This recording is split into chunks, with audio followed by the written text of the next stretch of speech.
آغاز میں خبر یہ کہ امریکی صدر ڈونلڈ ٹرمپ نے کانگریس سے اپنے پہلے خطاب میں پاکستان کا شکریہ ادا کیا. کہا کابل ایئرپورٹ دھماکے میں ملوث دہشت گرد گرفتار ہو کر امریکہ پہنچنے والا ہے. دہشت گرد کی گرفتاری میں مدد کرنے پر حکومت پاکستان کا شکریہ ادا کرتا ہوں. گرفتار دہشت گرد امریکی نظام انصاف کی تلوار کا سامنا کرے گا. 3.5 سال پہلے کابل دھماکے میں 13 امریکی فوجی ہلاک ہو گئے تھے. Years ago, ISIS terrorists killed 13 American service members and countless others in the Abbey Gate bombing during the disastrous and incompetent withdrawal from Afghanistan. Not that they were withdrawing, it was the way they withdrew. Perhaps the most embarrassing moment in the history of our country. Tonight I am pleased to announce that we have just apprehended the top terrorist responsible for that atrocity, and he is right now on his way here to face the swift sword of American justice. And I want to thank especially the government of Pakistan for helping arrest this monster. This was a very momentous day for those 13 families who I actually got to know very well, most of them, whose children were murdered, and the many people that were so badly, over 42 people, so badly injured on that fateful day in Afghanistan. What a horrible day. Such incompetence was shown. اسی سب پر بات کر لیتے ہیں. سید محمد علی ہمارے ساتھ موجود ہیں، ماہر قومی سلامتی امور. بہت شکریہ سید محمد علی صاحب. یقینی طور پر یہ ایک تاثر دینا یا یہ ایک ماحول بنایا جانا کہ ٹرمپ ایڈمنسٹریشن حکومت پاکستان کے ساتھ یا دیگر جو متعلقہ فریق ہیں جو یہاں پر سیکیورٹی کے پوائنٹ آف ویو سے اہم کردار ادا کرتے ہیں ان کے ساتھ الائن نہیں ہے، یہ شکریہ اس بات کی نفی ہے اور اس ریلیشن شپ کو ڈیفائن کرتا ہے. جی بالکل، میں سمجھتا ہوں کہ یہ ایک بہت غیر معمولی اناؤنسمنٹ ہے امریکی صدر ٹرمپ کی جانب سے 3 اعتبار سے.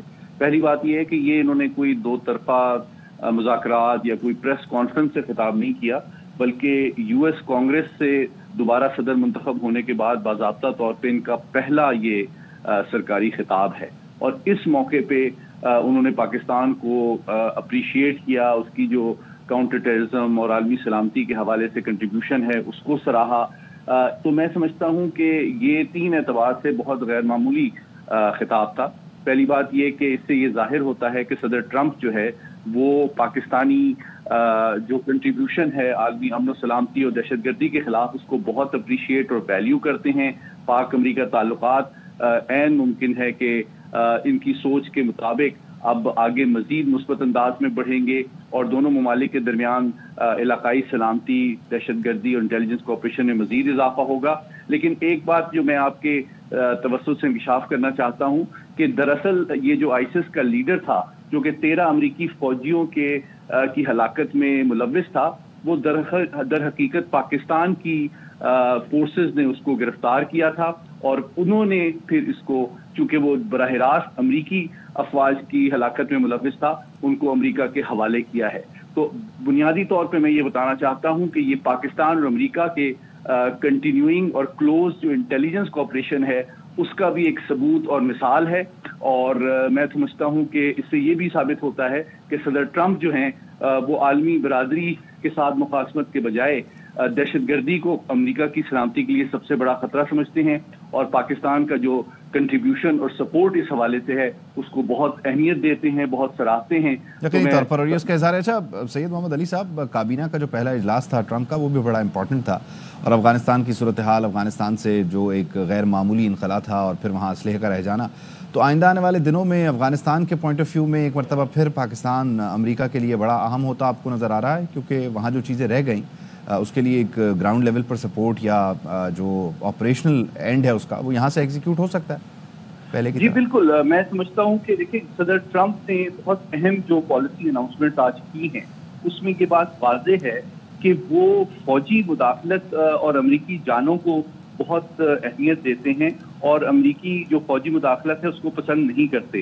البتہ وہ دہشت گردی کو جو ہے وہ بہت بڑا خطرہ امریکہ کی قومی سلامتی کے لیے سمجھتے ہیں. ابھی پہلے مہینے کے دوران بھی کئی امپورٹنٹ امریکہ کی ڈرون سٹرائک شام اور افریقی ممالک میں بھی ہوئی ہیں، جس سے یہ ظاہر ہوتا ہے کہ بڑے پیمانے پہ فوج کشی کے مقابلے میں جو اہم سرکردہ لیڈرز ہیں دہشت گرد تنظیموں کو ان کو ختم کرنا ٹرمپ انتظامیہ کی پالیسی ہے، اور اس اعتبار سے میں سمجھتا ہوں کہ افغانستان میں بھی جو دوبارہ سے دہشت گرد تنظیمیں پاؤں جما رہی ہیں اس کو امریکی انتظامیہ بہت بڑا خطرہ سمجھتی ہے۔ بلکہ اسی حوالے سے میں بتاتا چلوں کہ جو صدر ٹرمپ کی ڈائریکٹر آف نیشنل انٹیلیجنس ہیں تلسی گباد، انہوں نے بھی یہ واضح طور پہ یہ بات کی تھی کہ افغانستان جو ہے دوبارہ سے عالمی امن کے لیے خطرہ بن چکا ہے، اور اگر یہ اسی طرح دہشت گردی پھیلتی رہی افغانستان سے تو عین ممکن ہے کہ امریکہ کو دوبارہ افغانستان کی طرف رخ کرنا پڑے۔ ٹھیک ہے، بہت شکریہ سید محمد علی صاحب۔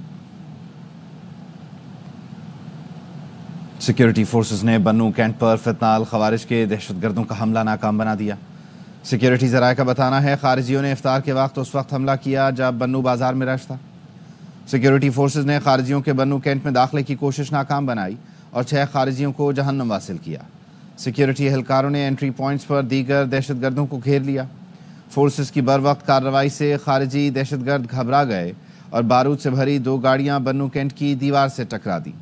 خارجیوں نے بارود سے بھری ایک گاڑی بازار سے ملحقہ علاقے میں دھماکے سے اڑائی، جس سے معصوم شہری شہید اور زخمی ہوئے۔ قریبی مسجد بھی شہید ہو گئی۔ بزدلانہ حملے میں 3 بچوں اور 2 خواتین سمیت 12 شہری شہید اور 32 زخمی ہو گئے۔ سیکیورٹی ذرائع کا کہنا ہے مصدقہ اطلاعات کے مطابق فتنہ الخوارج کے باقی خارجیوں کا فون پر افغانستان سے رابطہ ہے۔ آخری خارجی کے خاتمے تک سیکیورٹی فورسز کا کلیئرنس آپریشن جاری رہے گا۔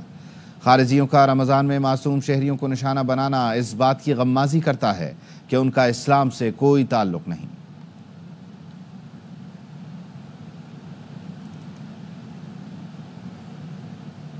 صدر مملکت آصف علی زرداری، وزیر اعظم شہباز شریف اور وزیر داخلہ محسن نقوی نے بنو میں دہشت گرد حملوں کی مذمت کی اور شہریوں کے جانوں کے ضیاع پر افسوس کا اظہار کیا۔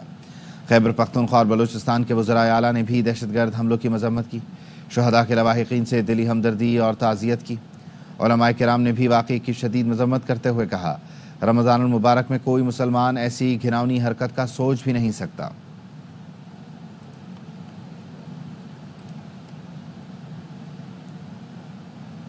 مفتی راغب نعیمی کہتے ہیں، افطار کے وقت روزے داروں پر حملہ کرنے والے کہیں سے بھی مسلمان نہیں ہو سکتے۔ دہشت گردوں نے مسجد بھی دھماکے سے اڑائی، کوئی مسلمان ایسا سوچ بھی نہیں سکتا۔ ایک مسلمان پر دوسرے مسلمان کا خون بہانا حرام ہے۔ بنو میں دہشت گردوں کے حملے کی مذمت کرتے ہیں۔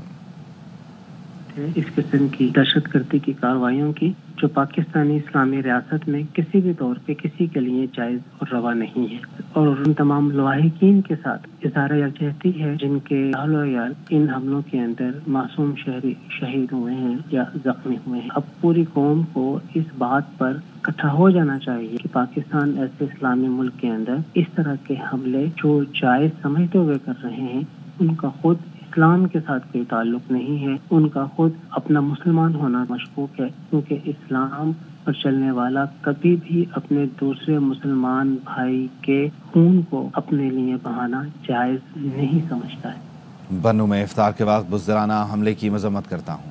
ایم پی اے پختون یار خان کہتے ہیں، دہشت گردی جس بھی شکل میں ہو اس کے خلاف ہیں۔ دہشت گردوں کے ناپاک عزائم کبھی کامیاب نہیں ہونے دیں گے۔ دہشت گردی کے خلاف ہمارا عزم تھا، آج بھی ہے، کل بھی رہے گا۔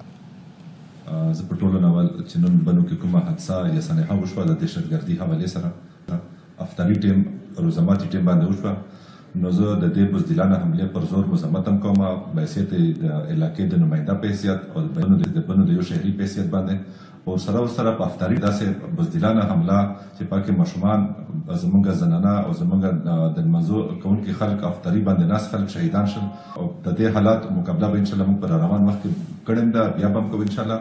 او زه بیا هم په اخر کې د دې کیسې خبرې چې کومه د نن د وقوع بزدلانه حمله وشوه، دهشتګردي په هر کوم لباس کې ده، په هر کوم شکل کې ده، موږ د هغې پر زور مذمت پیل هم کړی دی، نن بیا هم کوو، سبا بیا هم د دې مذمت کوو، او سره ورسره انشاءالله موږ په دې حالاتو باندې نظر دی. موږ په ټول په حیثیت زما فیملي هلته موجوده ده په هسپتال کې، او سره د صوبایي حکومت چې کومه اقدامات یا لګیا دي، زما د صوبې د مشر هم په دې باره کې خپل سټیټمنټ کړی دی، او سره ورسره هغه چې کوم اقدامات آرډر کړي دي انشاءالله په هغه باندې من خبره لګیا ده. محصولات میں کمی کی کوئی گنجائش نہیں، آئندہ سہ ماہی کمی کو پورا کیا جائے، آئی ایم ایف نے پاکستان کو بتا دیا۔ شعیب نظامی ہمارے ساتھ ہیں، ان سے مزید جان لیتے ہیں۔ جی شعیب بتائیے۔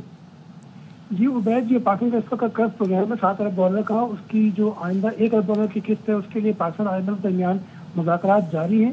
طویل سیشنز ہو رہے ہیں، اور خاص طور پر جو FDR سے متعلق سیشن کے اندر آئندہ 4 مہینوں کے اندر تقریباً $300 ارب کے جو ریونیو شارٹ فال کو پورا کرنے کے لیے اقدامات ہیں. اس بات چیت ہوئی ہے جو ہمارے ریٹیل سیکٹر کے اندر جو ٹیکس آمدنی کی گنجائش ہے اس کو بڑھانے کے لیے مختلف تجاویز کا جائزہ لیا جائے. اسٹیٹ بینک کے ساتھ ایک طویل نشست کے اندر جو ہے وہ مانیٹری پالیسی سے متعلق، رسک فائنینسنگ سے متعلق جو ہے بات چیت کی گئی ہے. حکومت کی جو رائٹ سائزنگ کی پالیسی ہے اس پر بریفنگ دی گئی ہے، اور یہ بتایا گیا کہ کون کون سے ادارے اور کون کون سے محکمے اس وقت بند کیے گئے، اس کا جو ہے وہ پولیٹیکل امپیکٹ کیا ہے. اسی طرح جو حکومتی خرچات میں کمی کے لیے کیا کیا اقدامات کیے گئے ہیں، اور یہ بھی بتایا گیا کہ جو پاکستان میں ہائی رسک کیسز ہے مختلف کورٹس کے اندر، ان کو ختم کر کے کس حد تک جو ہے وہ ریکوری FBI کی ہو سکے گی. ساتھ ساتھ جو ہے پیٹرولیم اور جو توانائی کے شعبے کے سرکولر ڈیٹ سے متعلق بھی امور پر بات چیت کی گئی ہے. جی ٹھیک ہے، بہت شکریہ شعیب. تاریخ میں پہلی مرتبہ ادارے ایک کشتی پر سوار ہیں. وزیر اعظم شہباز شریف کا حکومت کی 1 سال مکمل ہونے پر خصوصی اجلاس سے خطاب. کہا کون IMF کو خط لکھ کر کہہ رہا تھا قرض نہ دیں. $5 ملین کی شرط پوری کرنے دوست ملکوں کے پاس جانا پڑا. 1 سال ہو گیا. وفاقی کابینہ کے ارکان کے خلاف اپوزیشن کوئی جھوٹا اسکینڈل بھی نہیں لا سکی. چیئرمین پیپلز پارٹی بلاول بھٹو زرداری اسلام آباد پہنچ گئے. بلاول بھٹو زرداری آج ہائی پاورڈ سلیکشن بورڈ کے اجلاس میں شرکت کریں گے. High powered selection board grade 22 میں ترقیوں کی منظوری دیتا ہے. وزیر دفاع خواجہ محمد آصف بھی بورڈ کے رکن ہیں. پہلی مرتبہ سیاسی شخصیات سلیکشن بورڈ کے اجلاس میں بطور رکن شریک ہوں گی. ہائی پاورڈ سلیکشن بورڈ کی سربراہی وزیر اعظم کرتے ہیں.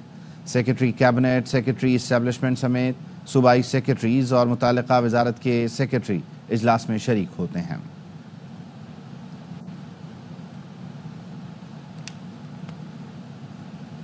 سینیٹر فیصل وافدہ نے پورٹ قاسم کی قیمتی زمین کے بندر بانٹ ناکام بنا دی. نوٹس لینے کے 72 گھنٹے میں قومی خزانے میں 60 ارب واپس آ گئے. قائمہ کمیٹی برائے میری ٹائم اجلاس کے بعد فیصل وافدہ کا کہنا تھا آرمی چیف نے کہا پاکستان پہلے سیاست بعد میں. انہوں نے اپنے ادارے کا پہلے احتساب کیا تو ہمارا دل بھی بڑھا. میرے نوٹس لینے کے 72 گھنٹے میں پورٹ قاسم کی 500 ایکڑ زمین واپس ہو گئی. پاکستان کا خزانہ 60 ارب کے نقصان سے بچ گیا. 365 کے پیسے لے کر 500 ایکڑ دیے جا رہے تھے. 10 کروڑ ایکڑ کی زمین 10 لاکھ ایکڑ میں دی گئی تھی. میں نہ بولتا تو ملک کے 60 ارب چلے جاتے. چیف آرمی اسٹاف نے ہمیں کہا کہ جی پاکستان پہلے سیاست بعد میں، اور انہوں نے اپنے احتساب کیا اپنے ادارے کا تو ہمارا دل بھی بڑا ہو گیا. تو آج کاغذات سمیت 72 گھنٹے میں فیصل وافدہ کے نوٹس لینے کے بعد 500 ایکڑ کی زمین کینسل، 50 ارب روپے پاکستان، 60 ارب روپے پاکستان کی کٹی میں واپس، 365 ارب کے پیسے لیے جا رہے تھے اور 500 ایکڑ دیے جا رہے تھے. مطلب 365 کا پیسے دیتے اور 500 ایکڑ آپ ہم سے لے لیں. 2% پہ وہ جو ہے ایڈوانس دیا ہوا ہے. 10 کروڑ روپے ایکڑ کی زمین جو ہے وہ 10 لاکھ روپے ایکڑ میں دی گئی ہوئی ہے. ہفتے کے دن دفتر کھلا کے کینسل کیے گئے. اگر میں نہیں بولتا تو یہ 60 ارب روپے بول کے چلے گئے تھے. مجھ سے پوچھا کہ جی آپ کا 10 کروڑ روپے کا گھر ہے، مجھے 10 لاکھ روپے میں دے دیں اور 10 لاکھ کے 20,000 روپے لے لیں مجھ سے. انہی کے کاغذ میں لکھا ہے کہ میں نے ہائی لائٹ کیا ہوا ہے کہ 8% اگر آپ اور دے دیں گے تو پوزیشن بھی دے دیں گے. اور ان کو نان یوٹیلائزیشن فنڈ بھی ویو کیا ہے. یہ باقی اسکینڈلز میں بھی آئی ہے. 60 ارب روپے ایک پڑے، باقی 50 60 ارب 70 ارب روپے ایک اور ہے، 100 ارب روپے ایک اور ہے. مطلب 8 ارب 10 ارب تو آپ کے سامنے چل رہے تھے. انسداد دہشت گردی عدالت نے PTI کے گرفتار 52 کارکنان کی ضمانت بعد از گرفتاری کی درخواستیں منظور ہونے کا تحریری فیصلہ جاری کر دیا. فروخ اعجاز ہمارے ساتھ ہیں، مزید وہ بتائیں گے. جی فروخ. جی بالکل. انسداد دہشت گردی عدالت کے جج ابوالحسنات ذوالقرنین نے 26 نومبر کے احتجاج کے دوران PTI کے گرفتار 52 کارکنان کی ضمانت بعد از گرفتاری کی درخواستیں منظور ہونے کا تحریری فیصلہ جاری کر دیا ہے. تحریری فیصلے میں یہ کہا گیا ہے کہ 52 کارکنان کی 5,000 ہزار روپے کے ضمانتی مچلقوں کے عوض ضمانت منظور کی جاتی ہے اور انہیں رہا کرنے کا حکم دیا جاتا ہے. عدالتی فیصلے میں یہ کہا گیا ہے کہ ریکارڈ کے مطابق درخواست گزار ملزمان FIR میں نامزد نہیں ہے اور درخواست گزار ملزمان کو تفتیش مکمل ہونے کے بعد جوڈیشل ریمانڈ پر جیل بھیج دیا گیا تھا.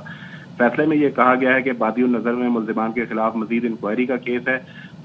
ملزمان کے وکیل کے مطابق ملزمان کا مقدمے کے ساتھ تعلق نہیں جوڑا جا سکا، جبکہ پروسیکیوٹر کی جانب سے ضمانت کی مخالفت کی گئی اور کہا گیا کہ ملزمان گھناؤنے جرم میں ملوث ہیں. فیصلے میں یہ بھی کہا گیا ہے کہ پروسیکیوٹر کے مطابق ملزمان کی شناخت پریڈ میں گواہوں نے شناخت کیا اور پروسیکیوشن عدالت کو مطمئن کرنے میں ناکام رہی کہ ملزمان ضمانت کی شرائط پر عمل درآمد نہیں کریں گے۔ عدالت کی جانب سے اب تمام 52 ملزمان کو ضمانت پر رہا کرنے کا حکم دے دیا گیا ہے۔ جی ٹھیک ہے، بہت شکریہ۔ کراچی کے علاقے خیابان محافظ میں گھر میں رنگ کرنے والے مزدوروں نے مبینہ طور پر لاکھوں روپے مالیت کا سونا اور غیر ملکی کرنسی چوری کر لی۔ نذیر شاہ ہمارے ساتھ ہیں، ان سے مزید جان لیتے ہیں۔ نذیر بتائیے۔ دیکھیں، خیابان محافظ ہے جہاں پر چوری کی واردات ہوئی ہے اور متاثرہ شہری کی جانب سے پولیس کو درخواست دی گئی ہے، جس کے مطابق وہ گھر پر رنگ ساز کمپنی سے کام کروا رہا تھا اور معلوم ہوا کہ کمرے میں چوری ہوئی ہے اور متاثرہ شہری کے مطابق اس کے والٹ سے 10,000 اماراتی درہم چوری کیے گئے، جن کی مالیت پاکستانی روپوں میں 7,61,000 بنتی ہے، جبکہ کمرے میں رکھے گئے باکس سے لاکھوں مالیت کی سونے کی 3 چوڑیاں اور کانوں کی بالیاں بھی چوری ہوئی۔ شہری کا کہنا ہے کہ شبہ چوری اس وقت جب کمرے میں رنگ کا کام چل رہا تھا اور اس چوری میں ایک یا ایک سے زائد رنگ ساز ملوث ہو سکتے ہیں، اور پولیس میرا پرس تحویل میں لے کر انگلیوں کے نشانات اٹھوائے اور جیولری باکس اور دیگر جگہوں سے بھی شواہد اکٹھی کی جائیں اور جو رنگ ساز ٹیم ہے اس سے باقاعدہ تحقیقات کر کے میرا چوری شدہ سامان برآمد کرایا جائے۔ پولیس نے درخواست وصول کر کے تفتیش کا آغاز کر دیا ہے۔ جی ٹھیک ہے، بہت شکریہ۔ ملک میں حالیہ بارشوں اور برف باری سے سردی میں اضافہ ہو گیا۔ ملکہ کوہسار مری میں برف باری کا سلسلہ تھم گیا۔ 1 فٹ تک برف باری سے پارہ -3 تک گر گیا۔ بلوچستان بھی غیر معمولی سردی کی لہر کی لپیٹ میں آ گیا۔ کوئٹہ اور زیارت میں -4 ڈگری سینٹی گریڈ ریکارڈ کیا گیا۔ خنک ہواؤں سے کراچی کا موسم بھی بدل گیا۔ شہر میں کم سے کم درجہ حرارت 13 ڈگری ریکارڈ کیا گیا۔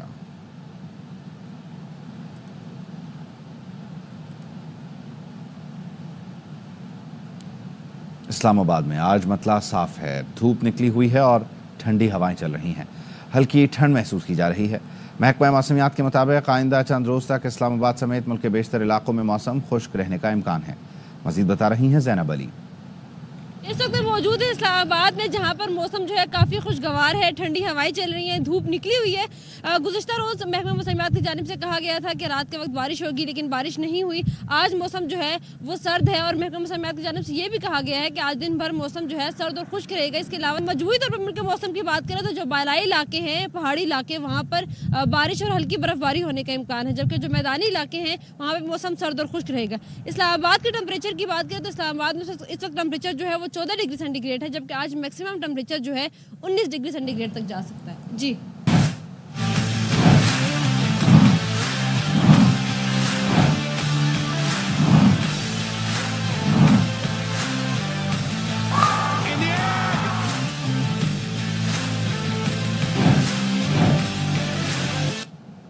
بھارت آسٹریلیا کو ہرا کر چیمپئنز ٹرافی کے فائنل میں پہنچ گیا۔